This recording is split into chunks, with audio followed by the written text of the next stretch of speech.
Bonjour à tous et bienvenue dans ce nouvel épisode où l'on va plonger la tête la première dans l'histoire, mais pas celle qu'on apprend à l'école. Aujourd'hui, on s'attaque à un sujet qui me fascine et me terrifie à parts égales. Thomas, on part en Alsace, c'est ça ? Exactement, Sarah. On part à Strasbourg, mais oublie le marché de Noël, le vin chaud et les maisons à colombage toutes mignonnes. On retourne en juillet 1518. Il fait chaud, une chaleur écrasante, humide, le genre de météo qui te colle à la peau. La ville pue, la famine guette. Et soudain, au milieu de cette misère, l'événement le plus bizarre de l'histoire médiévale commence. Tu parles de l'épidémie de danse, la chorimanie ? J'ai lu 2-3 trucs là-dessus et honnêtement, ça ressemble au scénario d'un film d'horreur psychologique. C'est pire qu'un film, parce que c'est réel. Tout commence avec une seule. Elle s'appelle Frau Tropea. On est le 14 juillet 1518, une semaine avant la Sainte-Madeleine. Imagine la scène. Une rue étroite, sombre, pavée de pierres inégales. Frau Tropea sort de chez elle. Et là, sans prévenir, sans musique, sans raison apparente, elle se met à danser. Quand tu dis danser, tu veux dire quoi ? Une petite valse ? Un pas de gigue pour se donner du courage ? Non, c'est ça qui est effrayant. Ce n'est pas une danse de joie, c'est une danse frénétique, saccadée. Elle saute d'un pied sur l'autre, elle tourne sur elle-même, elle agite les bras. Son visage est inexpressif, vide. Pas un sourire, pas une grimace, juste le vide. Son mari, Monsieur Tropea, sort derrière elle. Au début, il est confus. Il lui demande ce qu'elle fait. Il pense peut-être qu'elle a bu ou qu'elle fait une crise de nerfs. Il essaie de l'attraper par le bras pour la ramener à l'intérieur. Et elle ne s'arrête pas ? Impossible. Elle se dégage et continue. Elle danse pendant des heures. Le soleil tape, elle transpire à grosses gouttes. Sa robe est trempée, ses cheveux sont collés à son front. Mais elle ne s'arrête pas. Elle danse jusqu'à la tombée de la nuit. Elle finit par s'effondrer d'épuisement total, là, dans la crasse de la rue. Elle dort quelques heures, le corps brisé. Et tu sais ce qu'elle fait dès qu'elle se réveille au petit matin ? Ne me dis pas qu'elle recommence ? Elle se lève et elle recommence, immédiatement, comme si elle était montée sur des ressorts. Et c'est là que ça devient contagieux.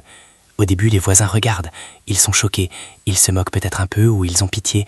Mais au bout de quelques jours, Frau Tropea n'est plus seule. C'est le moment où ça bascule dans la psychose. Comment ça se propage ? C'est pas un virus ? On ne l'attrape pas en éternuant ? C'est une contagion mentale, Sarah. Une contagion visuelle et psychique. À la fin de la semaine, ils sont une trentaine à la rejoindre. 30 personnes qui sautent, trépignent et tournoient dans les rues de Strasbourg. Et là, on ne parle plus d'une curiosité locale. On parle d'une foule en transe. Il faut visualiser l'horreur physique de la chose. Ce ne sont pas des danseurs professionnels. Ce sont des paysans, des artisans, des gens mal nourris. Leurs corps ne peuvent pas tenir ce rythme. C'est physiologiquement impossible de danser une semaine non-stop. C'est exactement ça. Leurs pieds commencent à gonfler. Les chaussures, qui sont souvent des simples sabots ou des bouts de cuir, se désintègrent. Les pieds sont à vif. Il y a du sang sur les pavés, littéralement. Ils ont des ampoules qui éclatent, des ongles qui sautent. Mais la douleur ne semble pas atteindre leur cerveau. Ils sont déconnectés. Imagine l'odeur. L'odeur de la sueur rance, de l'urine, parce qu'ils ne s'arrêtent pas pour aller aux toilettes. Et l'odeur du sang mêlé à la poussière. C'est une vision d'enfer. Et les autorités ? Le maire ? L'évêque ? Ils font quoi pendant ce temps-là ? Ils regardent le spectacle ? Les autorités sont complètement dépassées. Le Conseil des 21, c'est comme ça qu'on appelait le gouvernement de la ville, se réunit en urgence. Ils sont paniqués. Ils pensent d'abord à une possession démoniaque, c'est le réflexe de l'époque. Mais curieusement, ils demandent l'avis des médecins locaux, pas des prêtres, du moins au début. Et les médecins sortent un diagnostic qui, avec le recul, est absolument hallucinant. Ils disent que c'est une maladie naturelle causée par, je cite, un sang trop chaud. Un sang trop chaud ? C'est ça leur diagnostic ? Oui, la théorie des humeurs. Ils pensent que le cerveau des victimes est surchauffé et que le seul moyen d'évacuer cet excès de chaleur et de folie, c'est de les laisser danser. Il faut qu'ils dansent leur sou. Il faut qu'ils aillent au bout de la crise. Attends, c'est contre-intuitif ? Si quelqu'un fait une crise cardiaque en courant, tu ne lui dis pas de courir plus vite pour que ça passe ? C'est là l'erreur fatale, l'erreur tragique qui va transformer une épidémie locale en catastrophe de masse. Le conseil de la ville décide d'organiser la danse. Ils se disent, on va les aider à guérir en les faisant danser plus efficacement. Ils réquisitionnent la place du marché aux grains et le marché aux chevaux. Ils font construire une estrade en bois. Ils dégagent les rues. Et le pire du pire, Sarah, accroche-toi bien, ils engagent des musiciens professionnels. Non.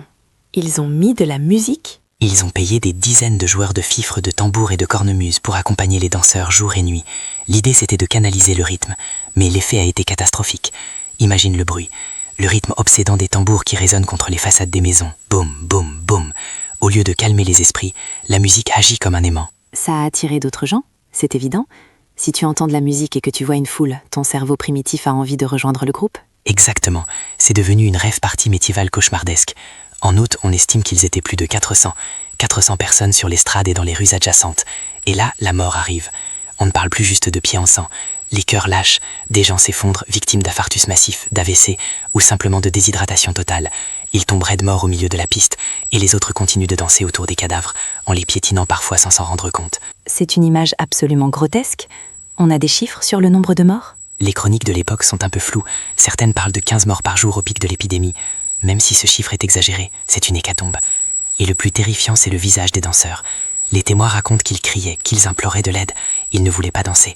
Leurs jambes bougeaient toutes seules. Ils hurlaient « Saint-Toki, pitié » ou « Saint-Guy, délivrez-nous », tout en continuant à sauter. C'est une torture physique et mentale. Mais comment on explique ça aujourd'hui, Thomas? J'ai entendu parler de l'ergot de seigle, tu sais, ce champignon qui pousse sur les céréales et qui contient du LSD naturel. Est-ce que toute la ville était droguée à son insu? C'est la théorie la plus populaire sur Internet, l'ergotisme. Ça provoque des hallucinations, des convulsions. Mais ça ne tient pas la route pour une raison simple. L'ergotisme coupe la circulation sanguine dans les membres. On appelle ça le feu de Saint-Antoine. Si tu as l'ergotisme, tu perds tes doigts, tes orteils noircissent. Tu ne peux pas danser le Charleston pendant 6 jours. Tu es cloué au sol. Donc non, ce n'était probablement pas de la drogue. Donc si ce n'est pas biologique ou chimique, c'est quoi? C'est psychologique. Les historiens modernes et les psychologues parlent de maladies psychogènes de masse. Il faut remettre le contexte. 1518, c'est une année horrible. Les récoltes sont mauvaises depuis des années, le prix du blé explose, les gens crèvent de faim, la syphilis commence à faire des ravages, et l'Église leur répète que c'est la punition de Dieu. Le niveau de stress et d'anxiété de la population est à un niveau critique insupportable. Donc c'est une soupape de sécurité qui explose? Une hystérie collective pour échapper à la réalité? C'est exactement ça. Ils sont dans un état de transe dissociative. Ils croient tellement fort que Saint-Guy, ce sang sicilien qui est censé envoyer la peste de la danse, est en colère contre eux, que leur corps matérialise cette croyance. C'est l'effet nocebo puissance 1000. Ils attendent à être maudits. Ils sont terrifiés à l'idée d'être maudits, alors ils deviennent maudits. Et quand ils voient Frau Trophéa commencer, ça déclenche l'interrupteur dans leur cerveau brisé par la famine et la peur. C'est un cri de désespoir converti en mouvement. C'est d'une tristesse infinie au fond. C'est l'expression ultime de la détresse humaine. Et comment ça s'est arrêté? Ils sont tous morts? Heureusement non. Quand le conseil a enfin compris que la musique et l'estrade ne faisaient qu'aggraver le problème, ils ont fait un virage à 180 degrés. Ils ont interdit la musique, ils ont interdit la danse en public, ils ont même banni les chaussures pointues. Va savoir pourquoi, sans doute une superstition. Et finalement, ils ont pris les survivants, ceux qui tenaient encore debout, et ils les ont chargés dans des chariots. Pour les emmener où? À l'hôpital? Non, dans un sanctuaire, à la grotte de Saverne, dans les Vosges, qui était dédiée à Saint-Guy. Ils les ont amenés devant l'autel, on leur a mis des petites chaussures rouges aux pieds, on leur a fait faire le tour de l'autel, on a prié, et ça s'est calmé. C'est dingue! Le simple fait de faire un rituel religieux a suffi à briser la transe? Ça confirme la thèse psychologique. Puisque le mal venait d'une croyance spirituelle, le remède ne pouvait être que spirituel. Une fois qu'ils ont cru avoir été pardonnés par Saint-Guy, leurs esprits se sont apaisés et leurs jambes se sont arrêtées. Mais imagine le traumatisme. Tu te réveilles, tu as perdu 5 kilos, tes pieds sont en lambeaux, tu as peut-être piétiné ton voisin à mort et tu ne sais même pas vraiment pourquoi tu as fait ça. C'est une histoire qui montre à quel point l'esprit humain est fragile et puissant en même temps. On pense être des êtres rationnels, mais mets-nous dans des conditions de stress extrême, ajoute un peu de superstition, et on se met à danser jusqu'à la mort. C'est la leçon de Strasbourg. La contagion la plus dangereuse n'est pas celle des bactéries, c'est celle des idées et de la peur. Et en juillet 1518, la peur avait un rythme, et elle dansait dans les rues. C'est une histoire qui montre à quel point l'esprit humain est fragile et puissant en même temps. On pense être des êtres rationnels, mais mets-nous dans des conditions de stress extrême, ajoute un peu de superstition, et on se met à danser jusqu'à la mort. C'est la leçon de Strasbourg. La contagion la plus dangereuse n'est pas celle des bactéries, c'est celle des idées et de la peur. Et en juillet 1518, la peur avait un rythme et elle dansait dans les rues. Merci Thomas pour ce récit absolument glaçant. Je ne regarderai plus jamais une piste de danse de la même façon. On se retrouve la semaine prochaine pour une autre plongée dans l'étrange. Avec plaisir, Sarah. Et d'ici là, essayez de garder les pieds sur terre.